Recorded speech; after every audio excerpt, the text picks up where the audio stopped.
জ্যৈষ্ঠ মাস। প্রচণ্ড গরমে টিকতে না পেরে ছাদে এসেছি। ছাদেও যে খুব ঠান্ডা তাও নয়, তবে রুমের চেয়ে ঠান্ডা তো বটেই। হাইরে ব্যাচেলার জীবন!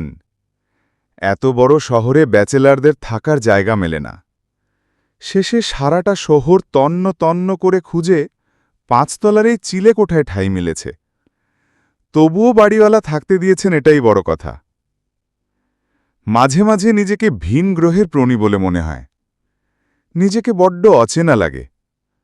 মনে হয় এই বিশাল পৃথিবীতে আমি ভীষণ একা। যাক, ছাদে এসে কাউকে তো পাওয়া গেল।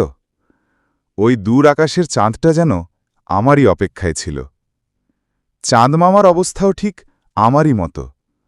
আজকাল তার ভাগ্নেরা তাকে এক্কেবারে ভুলতে বসেছে। কৃত্রিম আলোর তীব্র ঝলকানিতে চাঁদের মৃদু আলো ঢাকা পড়ে গেছে। আজ পূর্ণিমা। চাঁদ তার সমস্ত যৌবন ঢেলে মানুষকে আকৃষ্ট করার আপ্রাণ চেষ্টা চালিয়ে যাচ্ছে। আমার মনটা ভেসে বেড়াচ্ছে দূর দূরান্তে। আচমকা বিশাল একটা ডানার ঝাপটায় চৈতন্য ফিরলাম। কিছু বুঝে ওঠার আগেই ধপাস করে ফুটফুটে একটা মেয়ে এসে পড়ল আমার সামনেই। চাঁদের আলোয় মেয়েটির মুখ চকচক করছে। এত রূপ! মেয়েটির থেকে চোখ ফেরাতেই পারছি না। এ মানুষ নাকি পরী? আমি তখনও ভাবতে পারিনি ও সত্যি সত্যি একটা পরী।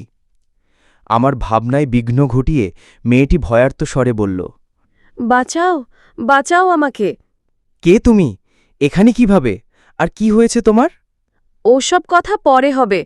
কারেন্টের তারে লেগে আমার একটা ডানা ওকেজো হয়ে গেছে। আগে ওটাকে ঠিক করাতে হবে। কি বলল? ডানা? না, হয়তো আমি শুনতে ভুল করেছি। কোনো কিছু না ভেবেই ওকে রুমে নিয়ে এলাম। ফার্স্ট এড বক্স খুলে ব্যান্ডেজ দিতে গিয়ে আবিষ্কার করলাম তখন আমি ভুল শুনিনি। সত্যিই ওর পিঠে ভাঁজ করা দুটো ডানা। ভয়ে আমার গলা শুকিয়ে এলো। হাত পা ঠান্ডা হয়ে গেছে, গলা দিয়ে কোনো স্বর বেরোচ্ছে না। ও কিছুটা বিরক্তি নিয়ে বলল, কি হলো? ব্যান্ডেজটা বাঁধো। না মানে আমি ও মৃদু হেসে বলল, ওহো, ভয় পাচ্ছ আমাকে? ভয়ের কিচ্ছু নেই। আমিও তোমাদের মতোই আল্লাহর সৃষ্টি মাখলুক। তবুও আমার ভয় কাটল না। আমি ভয়ে ভয়েই ওর ডানায় ব্যান্ডেজ বেঁধে দিলাম।